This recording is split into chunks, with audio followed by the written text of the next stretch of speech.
Bang, gimana kalau misalnya mengalami telat bayar, gagal bayar di aplikasi pinjaman online Cairin?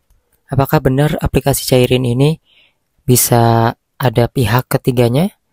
Oke, jadi untuk aplikasi Cairin ini sendiri adalah aplikasi pinjaman online resmi. Di sini untuk PT-nya sendiri teman-teman bisa lihat ya. Nah, kalau misalnya kalian mengalami telat bayar di aplikasi ini tentunya ya pasti bakalan ditagih ataupun diteror telepon. Tapi tidak selalu pas telat 1 hari langsung ditagih ya. Ada juga dibiarkan dulu seminggu misalnya. Untuk dendanya ini biasanya kan semakin besar. Setelah dendanya besar barulah kita ditagih ketika mengalami telat bayar tersebut. Kemudian untuk yang gagal bayar sendiri tentunya ini lebih parah lagi. Bukan hanya telat ya, tapi memang sudah berbulan-bulan gagal bayar. Untuk yang gagal bayar sendiri di sini tentunya ada yang didatangi DC lapangan, ada juga yang tidak.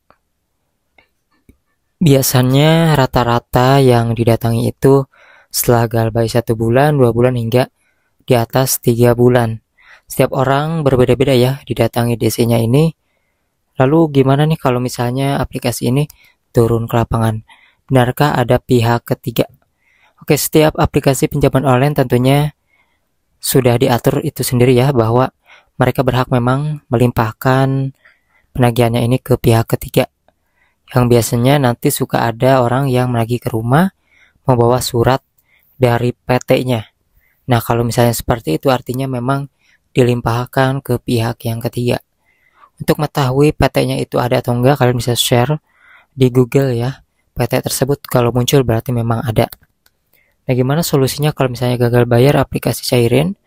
Yang pasti kalau misalnya kalian tidak punya uang banget untuk membayar ya sedikit pun, kalian bisa bilang aja belum ada uangnya, dan nanti kalau misalnya udah ada uang dibayar. Jadi teman-teman, kalau misalnya gagal bayar itu kalian gak perlu memaksakan untuk membayar pada saat itu. Yang penting kalian bangun dulu hidup kalian lebih baik. Kalau misalnya udah mapan, udah maju, baru deh kalian bisa bernegosiasi untuk membayar sisa tagihan cicilannya diringankan. Minta denda dan bunganya ini diringankan, kemudian juga cicilannya ini diringankan.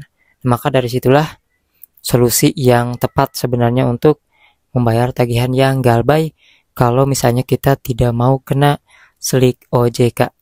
Karena resiko terbesar dari galbay ini adalah terkena slik OJK, BI checkingnya nanti jelek ya. Skor kreditnya itu sangat buruk.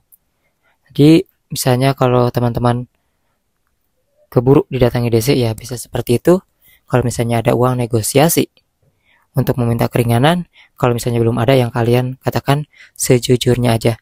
Yang pasti mereka tidak bisa memaksa kita untuk membayar pada saat itu. Oke, yang mau nanya silakan tulis di kolom komentar ataupun yang mau share pengalaman juga boleh. Yang penting aplikasi ini masih resmi ya teman-teman.